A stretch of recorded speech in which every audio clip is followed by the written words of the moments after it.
Welcome to the Heart of the Equation, where analytical minds explore leadership, professional growth, and the human side of success. This is the space for business professionals in the STEM field to reflect, grow, and redefine success on their terms. Together, we'll dive into challenges, transformations, and stories that can help you build an authentic, purpose driven career. Let's get this started.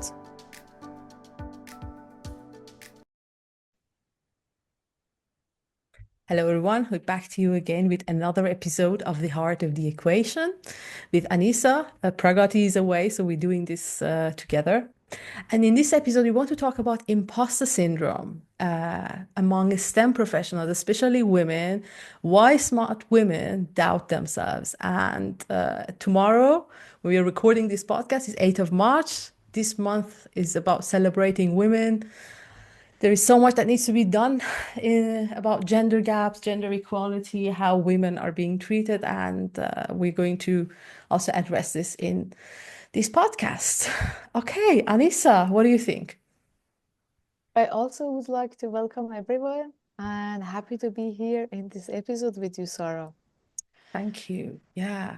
Shall we define what is this syndrome about? Yes, imposter syndrome, it's a term. Actually, this, I think it's been 30 years that has been discussed. One of the people I learned so much from in this field is a lady called Claire Josa. She has a book about it. I think she was one of the first people who kind of talked about this topic. It's kind of the feeling that you feel you're a fraud. You are qualified, you're smart, but when you're getting the achievement you deserve, probably you start to question it. You feel like, oh, I'm not as smart as they think. I was lucky to get here. I should work so hard to keep this because it was given to me based on luck. I don't deserve this. So it's kind of it looks like a confidence problem, but it's a specific type of confidence problem among smart people, high achieving people. And yeah, it's the name is on it, imposter syndrome, feeling like you're not good enough, basically. It is a very good definition, Sara. And maybe with the self-confidence that you mentioned, it's also coming the self-doubts, right? Yes, yes. And it seems so the researchers shows that, as you mentioned, they are very intelligent people, women. In Mm. this case, we are talking, and there are people who are learning even constantly. Yeah. So much more they learn, they realize they don't know, and even that syndrome can get stronger. Yes, exactly. And that is actually it was very interesting what you just shared. I see this among high achievers, people who are smart, who already have a lot of credentials, certificates. They're into learning. They're almost addicted to learning. And sometimes they're learning for fun, but sometimes they're also learning out of like, oh, I need to have this certificate because I'm not qualified enough, or I'm not perfect. So and that learning becomes like a way of kind of, proving to themselves that, oh, there is this thing I need to do to become enough. And you never become enough if you kind of go through that path. I'm not saying learning is bad, but it's also in one of the ways that this manifests I've seen. I mean, from my own experience, because I work with a lot of high achievers. Actually, everyone I work with has a PhD, a master's degree, 10, 15 years of work experience, and they are much more qualified than me. To be honest, when they come to me and say like, I don't feel confident about this, I'm like, wow. They have so much and they still think they are not enough. And they kind of think like, oh, maybe I should go do an MBA to be, if they're a scientist, it's usually like that. Maybe I should go do this MBA to be like all our marketing people, to be as qualified as them when it comes to business and marketing topics. So yeah, this is this just came up to me. I hope we're not sidetracked. That is a very good thing that basically you mentioned, because what you said, it's showing a pattern Mm. that how they set up their expectation. So what you describe is that I would like to learn more, I learned that. Now I set another expectation, and there is that not being content Yeah, and satisfy and celebrate yeah, what they have already achieved, right? So they set up another expectation, they look at that, and then they see basically the lake, and instead of seeing all what they have achieved, right? And then another interesting things that you mentioned is that they are doing that for self-validation, right? yeah, And sometimes I have seen also that in those very achieving women that they want to achieve to go to be successful, they need that external validation as well that yeah. comes in play. Yeah, exactly. Of course, men also have imposter syndrome. I actually do not believe in that much difference in this type of topics when it comes to Absolutely. gender. Yeah, I haven't seen a difference in my work. I work with men and women, and I think they are absolutely. coming up with the same sort of problems. But the problem with women is also, I think we have a lot of generational stuff. Because, if you look like 3, 4 generations before us, how many of us had grandmothers that were leaders, I don't know, doctors in like highly respectable jobs. A lot of us women, we had that picture inherited from our mothers, from our grandmothers, of women who are sacrificing their lives for the family. They were not in workplace. So a lot of things we did not inherit it. We just had to learn them as like the first or second generations. So this shows up even more in women. I also see workplaces, especially, I mean, I come from an engineering background. Most of the time, I was the only woman in many places, in the factories, you always feel you have to prove yourself extra. I think that is always a thing. You always have to kind of, it was in my case, you always had to prove that your emotions are not getting in the way, that you're strong enough, that your life is not getting in the way, that you're more qualified because you were kind of more in the center of attention. You would be judged more harshly. So I think a lot of women also have that. It's an extra baggage to work with. That is absolutely true. So if I can just put in summary what you said is about culture as well, right? The Yeah. culture is not only the culture of a certain country, but is the culture of how it's a collective culture, Yes, right? That exactly. might be the same and similar in different companies, how women are seen.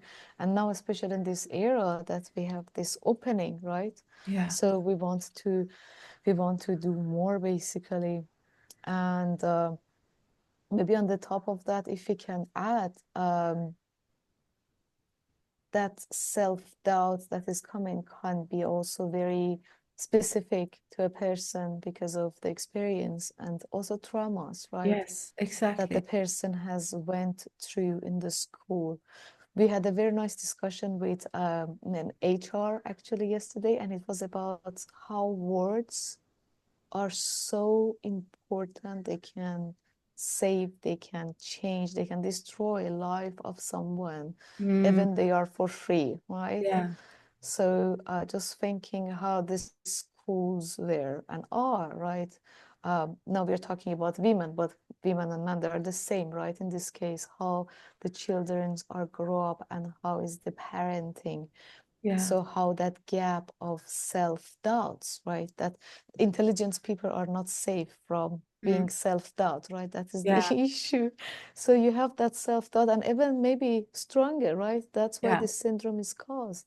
So how that can self-doubt, you think, can be felt for children, of course, teenagers, and then for the women in the STEAM now, right? Yeah. Yeah. Exactly. Our family dynamics, our education plays a big role because I mean, we are born as like blank, and we just adopt. We look around as children, we look around, look at our teachers, parents, what they're doing, and we kind of accept that as default way of living life and solving problems and surviving this world, basically. This is how we function as humans. And I think a lot of us, at least, we both come from Middle Eastern backgrounds. Education is very important because, at least in our case, education is something that can save you from a lot of trouble and uncertainty that is happening in the Middle East. And to to push children to be more educated, sometimes they kind of put them into this state that you're not enough, you have to educate, you have to acquire this certificate, you have to go to this university, you have to work for this kind of place so that you become good enough for this world.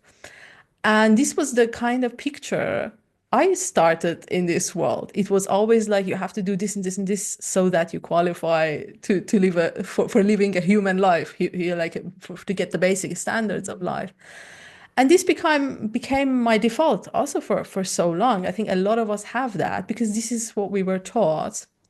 And then everywhere you are, no matter what position you're in, you always have that little sort of person in your head telling you that you need to do more. You were so lucky Mhm. you got here. I'm not smart enough. Someone is Yeah. gonna find that I have Yeah, some someone's done gonna find that. something. Yeah. Yes, and then you know how it manifests especially in women's, I've noticed, is that they want to keep it as a secret, and everything that becomes a secret becomes like kind of a problem at some point. Secrets drain a lot of energy. So how does it become a secret? Is like you want to show up perfect, you have this big presentation tomorrow, for example, that you've been working for a week on and you've stayed overnight to check everything and go through the slides, making sure there is no little mistake there. So your presentation is perfect. You have lost a lot of sleep this week. And then you keep it as a secret to yourself. And then when presentation is over, you probably say, oh, yeah, that was not a big deal. It was all right. And people kind of get used to you doing so much because they don't know how much effort you put into it. So this is also one of the ways that imposter syndrome becomes like turns into burnout for a lot of people because they have like a secret life in the background making things perfect. It takes a lot of energy. They're compromising sleep, they're compromising joy, health, all of that. I think this is something a lot of people will resonate Right. with. Lots of thinking, right? You have Yeah, said something very interesting. I'm not enough. And I think that will started from there. yeah, So maybe if someone is watching this and just check with yourself, what is that common talk that you have with yourself? yeah, And then you might like to try something like connecting to your inner power, to your inner strength, and then have that validation from inside, right? Just connecting to the heart, I think. It's something that I really yeah, like to do with myself. yeah, If I get to that self-thoughts, moment, I say, okay, I'm enough. I have done that, and then I see the achievement. yeah, And then I try also to reframe that self-doubt or write it down. And that can really looks totally different. yeah, yeah, So yeah, that is something that I really like to do that in yeah. myself. I also liked what you do. I think that that's also very helpful. Something that really helped me transform this because I struggled with that is the parts work. I applied in my coaching, in my work, in the workshop we did in January also with people. For me, the shift was that when you have this kind of thoughts, not only imposter syndrome, any kind of self-sabotaging thought is very helpful to acknowledge that it's not all of you. It's not that I'm not good enough. It's that part of me believes or has bought into this illusion that I am not enough. This part of me might be wrong. And this part of me, the reason it's thinking in this way, it's out of compassion. It wants to protect me. It wants to save me from embarrassment. It's out of love. It's like those parents who love you, but they have just very wrong patterns and they choose the wrong way of loving you and protecting you. It becomes kind of a burden for you. So it's that dynamic. So I have a conversation with it. I negotiate with it. So every time it shows up, I'm like, oh, uh, like for example, I want to go pitch myself into some kind of bigger media platform or collaborate with a partner who's much more, I don't know, stronger in business than me, and they might reject me. And I'm the part of me who has imposter syndrome is telling me, no, don't pitch anything to them. they're bigger than you. Who are you to do this? And I would have that conversation with my imposter syndrome part, like, oh, you want to protect me, you don't like to be rejected, but I'm doing it for us. So some kind of a loving conversation to get myself out of it, because at the end none of these emotions matter. What we do matters, and we can also do things despite fear, despite discomfort, despite everything. So it's about that. At the end, that's the result of our actions matter. I just love that, Sarah. I just love that we do not allow that our emotion drives us. Mm, Rather, our discipline and our desire and our goals, right? They are those that are going to really guide us and give us energy to go on. And I really like also that self-kindness talk, right? mm. So I call it like self-compassionate talk, Yeah, just yeah, to sit there. And when we sit with those emotions and there is no resistance, yeah. they get very soft. Yeah, Sometimes when they're not so strong, they just evaporate.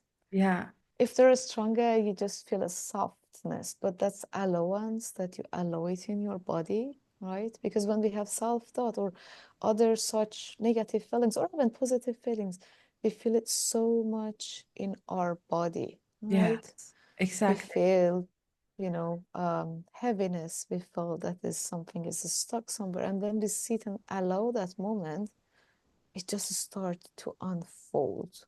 Yeah, And I think that is the beauty of self-awareness, kind of, right? That yeah. mindfulness that everyone is talking now. And even abusing the word, if I can say, it's about just to come home and say what is going on and love yourself and then validate and how you say celebrate. I like this word to celebrate yourself. Yeah, yes, that is so true. And also, a lot of people who will listen to this, especially STEM professionals, tech, science, all these analytical people, you're so used to facts and mind, and you're probably spending so much time in your mind. I'm the same, nobody told me about body and emotions and things like that up until I learned about coaching. But really, most of this change, most of this process is happening in your body. Our head is just a little part of our body. And it's very important when these emotions show up, as you just said, Anisa, really pay attention. How is it showing up in my body and what is happening? And reflect on the emotion, because most of the emotions, if we don't overthink them from a neuroscience point of view, they will get processed between 60 to 90 seconds. So if we do not Mm, overthink, the worst emotions, they come to us, they go through our body, some chemicals and stuff, they travel, and then it's over. And then we can shake them out and it could be over. But what happens is that we instead of feeling those emotions in the body, we end up thinking of, I should have done this, or maybe I should have done that. Or what did he said that? No, that's not right. And we get into the logical overthinking kind of cycle that is just feeding into the wrong emotion, which we, by the way, don't want to feel. So yeah, sometimes we just have to sit with them and let those thoughts to be felt. And then we're like, okay, thank you. I felt you. Now I'm going to do. I really love that. I really love that. And I think once you see it, you can see lots of patterns coming out. And Yeah. then you can see that this syndrome is just like a peak of the iceberg. Yes. There are so many other things that we talk very often about that actually with you about Yeah. perfectionism, right? Yes. And Yeah. then even that is a question, why that, right? It's just like a journey that you start and things start to unfold. And women in STEAM, of course, men and women, but now we are talking about women in this case are more subject to that because, as you mentioned, they're very analytical and we get all to the head, right? Yes, yes, exactly. Yes, yeah. This is an interesting conversation. So if you're listening and you enjoyed this, if you want us to elaborate more, please let us know. But this is a short episode. I hope everyone who listened, yeah, got something from that. Anissa, do you have anything to add, or can we just say goodbye to our listeners? Maybe we can celebrate in advance, or actually, we are going to release it tomorrow, so we can Yeah. we can say Happy Women Day. And I think with our intuition, with our compassion and a real support of each other, we can build a better community. Yes, thank you. Thank I wish you. the same. I wish the same. And I really hope that all the change that we want to happen in the industry for women and for everyone, because it's good for everyone. It's not that women are better. It's for the next generation. It's also good for the men when there is more equality. So I hope that change happens sooner than what the data says. Probably just dreaming. Absolutely. We move side by side, right? We need Yes. to have the balance between men and women. Thank you Yes. so much, Sarah. Thank Thank you, you. the audience as well. Yes. Thank you, everyone. And see you in the next episode. Goodbye. Bye. Bye.